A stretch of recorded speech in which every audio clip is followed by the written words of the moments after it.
독일의 날씨가 많이 춥던데요. 여기 오신 분들은 우리 데이터 경제라는 한 곳을 바라보면서 같이 걸어가는 분들의 열기 때문에 이곳은 정말 따뜻하고 더 여름 같은 열기가 느껴지는 것 같습니다. 오늘 신용정보법 개정안에 대해서 말씀드릴 데이터 정책과장 박주영 인사드리겠습니다.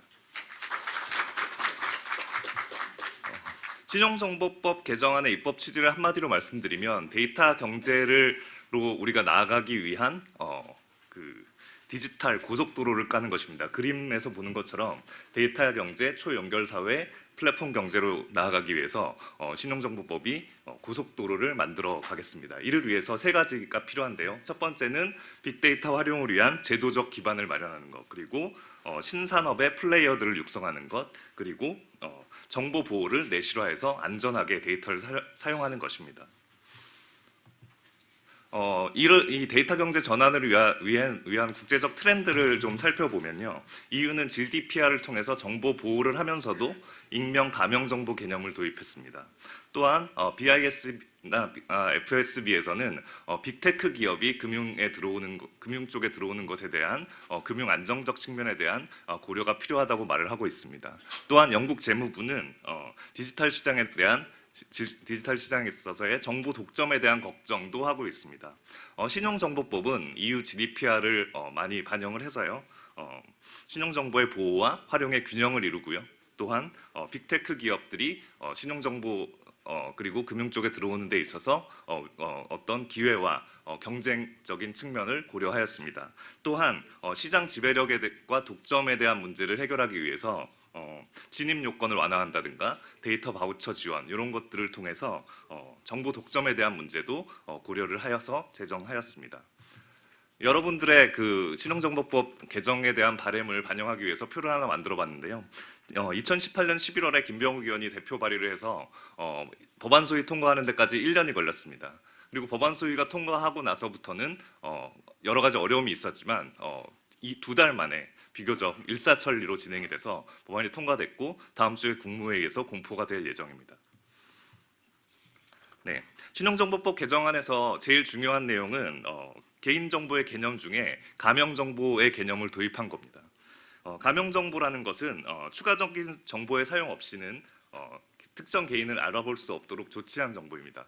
가명정보의 장점은 통계 작성, 여기서는 상업적 목적의 통계 작성을 포함합니다. 그리고 학술 연구인데요, 산업적 연구도 포함하고요. 공익적 기록 보전의 목적, 이 세 가지 목적으로 부합이 된다면은 정보 주체의 동의 없이 이것을 사용할 수 있다는 것입니다.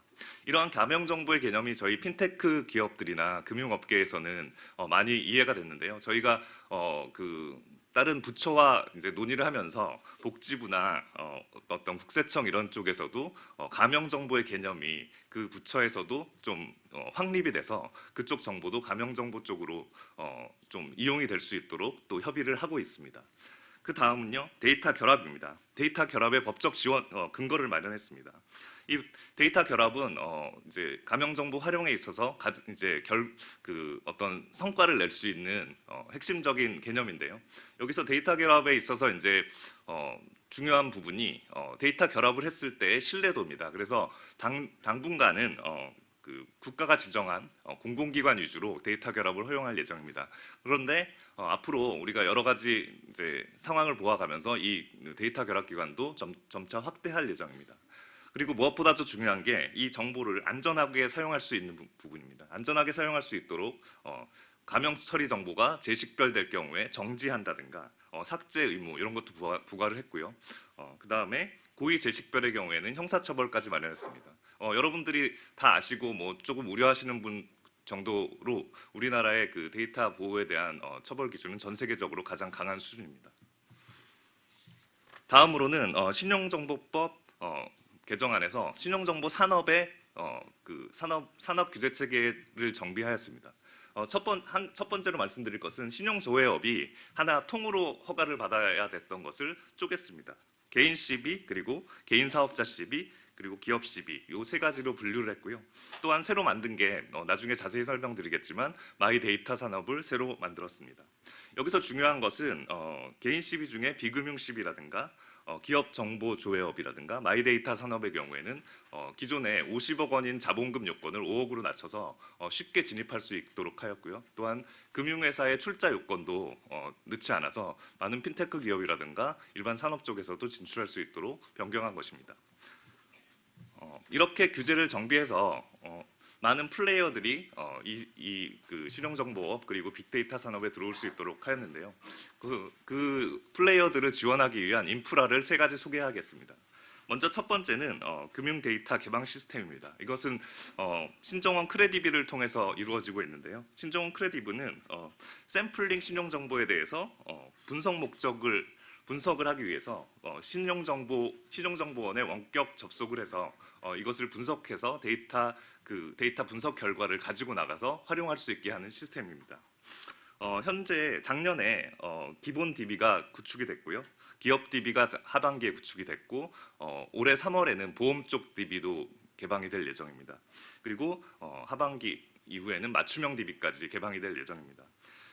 이게 지금 분석 계정이 40개 정도밖에 없어서 원하시는 만큼 많은 분들이 사용을 할 수 없는 문제가 있는데 올해는 60개의 계정을 늘릴 것이고요. 그다음에 작년 6월부터 50개 정도의 개인과 그리고 단체 그리고 기업들이 이 크레디비 시스템을 사용했는데요. 올해는 100개 정도까지는 사용하실 수 있도록 시스템을 업그레이드할 예정입니다. 특히 중요한 것은 이제 그 분석 방식에 있어서 AI나 머신러닝 그리고 최신 분석 기법들을 활용할 수 있도록 여러 가지 시스템 업그레이드 작업을 신정원에서 할 예정입니다. 이렇게 신정원 DB를 통해서 데이터를 분석하는 것에 만족하지 못하고 그 필요한 데이터를 자기 회사로 가져와야 되겠다, 가져와서 사용해야 되겠다 이런 분들이 또 계실 텐데요. 이것을 우리가 그 안전하고 그 체계적으로 거래할 수 있는 데이터 거래소를 만들 예정입니다. 데이터 거래소라는 것은 기본적으로 실명 정보가 거래될 수 있고 또한 가명 정보나 익명 정보도 거래될 수 있는 시스템입니다. 이 거래소에서는 공급자와 수요자가 이 거래소를 통해서 만나고 또한 그 금융 분야 데이터뿐만 아니라 타 산업에 있는 데이터까지도 거래할 수 있는 시스템입니다. 이 거래소에서는 데이터 조회라든가 매칭 그리고 계약 결제까지 원스톱으로 제공될 예정이고요.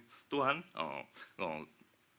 거래소에서 적정성, 익명이나 가명 조치가 적정하게 이루어졌는지를 체크할 수 있기 때문에 그 수요자나 공급자들이 이 데이터 거래에 대해서 걱정하지 않고 그리고 거래할 수 있고 또한 이 데이터 거래소의 보안성도 높기 때문에 그냥 거래하는 것보다 데이터 거래소를 통해서 이 데이터를 거래할 경우에 큰 메리트가 있어 보입니다. 그리고 이 데이터 거래소를 이용할 때 저희가 수요자 공급자 측면, 수요자가 공급자가 되고 공급자가 수요자가 되는 측면도 있지만 공급자의 관점보다는 수요자들이 어떤 데이터가 필요한지 이거에 대해서 많이 고려해서 운영할 예정입니다. 다음은 데이터 개방과 데이터 거래를 통해서 마지막으로 나타나는 것이 데이터 결합인데요. 이 데이터 결합을 통해서 많은 정보들이 시너지를 낼 수 있을 것입니다.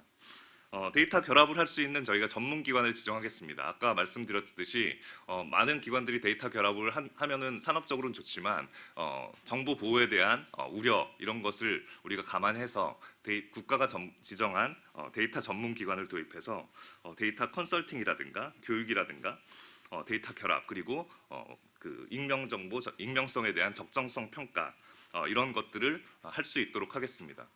이러한 데이터 결합이 이루어지면 여러분들이 더 잘 아시겠지만 예를 들어서 차 사고 정보랑 차량 안전장치 등록 정보 등을 이용해서 할인된 보험료를 적용받을 수 있다든가 또한 기업의 소셜 데이터나 주가 지수를 이용해서 로보 어드바이저 산업을 개발할 수도 있고 또한 지역 정보나 카드 매출 정보를 결합할 경우에는 상권 분석 서비스도 할 수 있을 것입니다. 이것은 제가 상상한 범위 내에서 말씀드린 것이고요. 여러분이 가진 아이디어는 이것보다도 훨씬 무궁무진할 것으로 보입니다.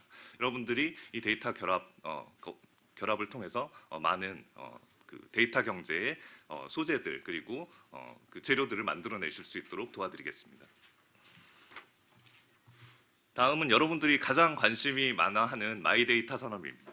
마이데이터 산업의 개념을 말씀드리면 그 마이데이터 산업이 도입되기 전에는 본인의 이제 그 신용정보 주체의 정보들이 계좌 정보, 결제 정보, 납부 정보 이런 것들이 다 흩어져 있었습니다. 그래서 본인이 하나하나 이제 뭐 종이에 쓰든가 아니면 가계부를 이용하든가 해서 그것을 모아야 했습니다. 그리고 정확성도 떨어지겠죠. 근데 마이데이터 산업이 도입될 경우에는 그 마이데이터 계좌 하나로 정보 계좌 하나로 흩어져 있는 개인 신용 정보를 한꺼번에 다 볼 수 있는 이런 산업입니다. 그래서 마이데이터 산업이 이제 도입될 건데요. 저희가 마이데이터 워킹그룹도 운영을 하고 있는데 가장 관심이 있는 부분이 이런 부분일 겁니다. 어떻게 인허가가 나갈 것인가, 어디까지 영업을 할 수 있을 것인가 이런 부분에 대해서 관심이 많은데요. 저희가 여기는 뭐 이제 요 한 페이지인데요. 네, 더 많은 부분을 아시고 싶겠지만 저희가 이제 구체적인 인허가 방침은 3월 정도에 구체적으로 발표할 예정이고요. 그 총론적인 것을 설명드리면 마이데이터 사업자의 업무 범위는 기본적으로 고유 업무가 본인 신용 정보를 통합 조회하는 것입니다. 그리고 부수 업무로는 정보 계좌를 제공할 수 있는 것. 그러니까 정보 주체에게 그 정보 계좌를 통해서 자기 신의 신용 정보들을 모을 수 있는 계좌를 제공하는 것, 그리고 개인 정보 자기 결정권을 대신 행사해 주는 것, 그리고 데이터 분석이나 컨설팅, 그리고 분석 결과를 제공하는 것입니다. 그리고 이제 겸용 업무는 추가로 허가를 받아야 되는 것이지만 투자 자문업, 투자 일임업, 그리고 금소법이 통과될 경우에는 금융상품 자문업까지 하실 수 있도록 겸용 업무를 터드리겠습니다. 여기서 이제 저희가 말씀드릴 수 있는 것은 마이데이터 산업을 할 때 저희가 제약이 뭐 업권의 제약 같은 것이 없다는 것입니다. 뭐 금융업이나 핀테크업이 모두 참여할 수 있고요. 뭐 어떤 금융기관이라고 해서 제약되거나 핀테크 기관에서 핀테크 업체라고 해서 제약되거나 하는 일이 없도록 저희가 꼼꼼히 챙겨볼 예정입니다. 진입 규제에 대해서는 뭐 대부분 아시겠지만 최소 자본금은 5억 원, 그리고 배상보험 책임 가입을 하셔야 되고요. 그 다음에 금융기관 50% 출자 의무, 이것은 굉장히 중요한 부분인데 이거 배제되어 있습니다. 그리고 신용정보관리 보호인 있으셔야 되고요. 그리고 이거는 너무나 당연한 거지만 신용정보 관리나 뭐 정보 유출 방지 시스템은 당연히 마련되어야 하는 것입니다. 네. 신용정보법 개정안에서 우리가 간과해서는 안 될 부분이 이 정보 보호 부분인데요. 정보 보호에 대해서도 저희가 다양하게 고민을 했습니다. 첫 번째는 개인정보 자기 결정권에 관한 것입니다. 프로파일링 대응권이라는 것이 있는데요. 이것은 CB나 금융기관이 시스템적으로 본인의 정보를 처리할 때 이거에 대해서 뭐 설명을 해달라고 한다든가 나는 이의가 있다든가 이런 이의를 제기할 수 있는 권한이고요. 개인정보 이동권은 나의 개인정보를 다른 쪽으로 이동해달라 이런 권리입니다. 이것은 개인정보 이동권은 마이데이터 산업의 기본적인 권리이기도 합니다. 마이데이터 산업을 운영하기 위한 기본적인 권리죠. 그 다음에 정보보호입니다. 정보보호 강화에 상시평가제 및 컨설팅입니다. 그리고 그 상시평가는 이제 그 정보 보호가 어떻게 되고 있는지 핀테크 업체나 금융기관들이 자체적으로 평가를 하고요. 그 다음에는 신정원이나 금보원 같은 자율규제기구가 평가를 하고 그 다음에는 이제 금감원까지 평가를 하는 이런 세 가지 단계로 이루어질 예정이고요. 그 다음에 신용정보 수집 이용에 대한 포괄적 조치 명령권 같은 것도 만들었습니다.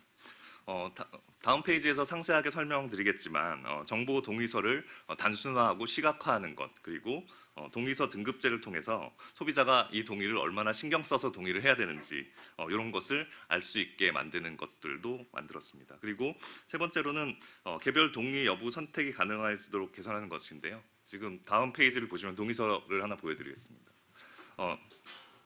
왼쪽이 이전 동의서인데요. 이전 동의서 같은 경우에는